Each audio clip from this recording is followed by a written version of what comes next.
So here we are, August 2018. Take a look behind me. That's the farm that I worked at. 1977, 78, I started there. Del Racing Farm for Ray Mazurkowitz. And we took some slides and some pictures, and it's amazing to me. You want to bring back memories. I haven't been here in many, many, many years. And I worked here from the time I was 13 years old till I was 17 years old. And the stuff that I learned was amazing to me. And what it really did for me is it put things in perspective. And a lot of what I learned on the farm is what I attribute to how things worked in the selling and closing game. See, in the farming game, you had to be a multitasker. And the thing that would change, the game changer, was always the weather. The weather was the game changer. So when you go through different things in the selling game and the closing game, it's people.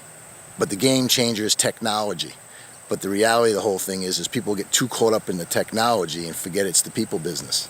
In the farming, it's the same exact thing. It's the livestock business that you work for every day. But the key to the whole thing is I remember to this day, and Ray used to say this to me, you got to keep it rolling, you got to keep pushing. You push all day long and you make this much progress. Well, that's the business world. Sometimes you work like crazy and you make this much progress.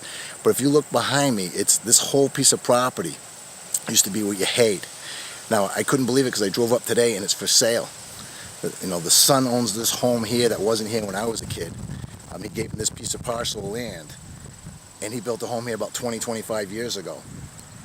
The little house that's next door was there as a kid, and it's the same exact color. Just didn't have the ramps in the front because Ray, when he got older, the man that owned it, he ended up in a wheelchair because he couldn't walk anymore. But the whole farm is exactly the same. The barn is exactly the same. It's amazing to me. And you look around, there's 125 acres of property.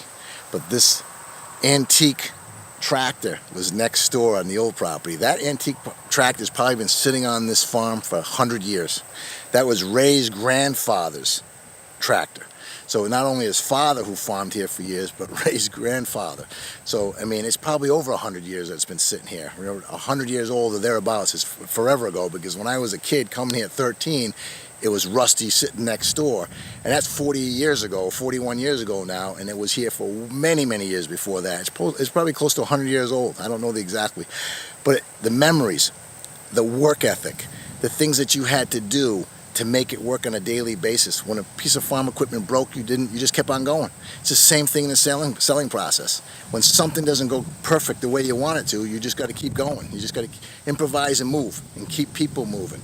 It's the same thing on the farm. You got to keep it rolling all day long, all night long. And it's a lifestyle. And that's why I say, if you're going to be, no matter what you do today, it's got to be a passion, because it becomes a lifestyle. This was 7 days a week, 17, 18 hours a day, 365. I'll bet Ray never went on vacation in 50 years. And his son didn't want to do the work, so his son was a diesel mechanic. I just found out just now calling the realtor. His son's 60 years old, so he's about 6 or 7 years older than I am. And he's a diesel mechanic, and he has 5 more years till he retires. I asked him about his sister, which was Jody. Jody had just become a nurse 2 years as she was picking me up after I got off the school bus, and she used to drive me here, and she had just moved out, and she just retired. She put 41 years into nursing. So it's amazing how the time flies by. But the lessons that I learned on this farm and how hard you had to work, because you did man's labor at 13, 14 years old, it was tough. But you kept going and going and going, and you know what? It built character. It built integrity. It built all the things it takes to make things work in the business world. So it's so similar. So my book that's coming out, and I'm writing it, it's Think Like a Farmer, Work Like a Farmer, and Become a Millionaire. There's so many things in that book that are going to be so similar to the selling and closing game, and how farming works with the selling and closing game, and how it's so similar in so many ways. So I just thought it would be great for somebody to see, you know what? It was never easy. You always had to work it. Well, here's where it started. I had a paper route, and I even have a picture up front. He has the same mailbox up front with the same exact newspapers, the boxes for the old newspapers. And the Norwich Bulletin was my paper route, and there it is outside right up front. It's still the orange box. I don't know if they still get delivery or not, but it's amazing to me that it's still there. It's the same exact box from 40 years ago. Just incredible, but it gives you some kind of grassroots and gives you some kind of idea of what some of the roots of where I came from. But this is a farm I worked at from the time I was 12 and a half, 13 years old to right up to about 17 years old. Pretty amazing.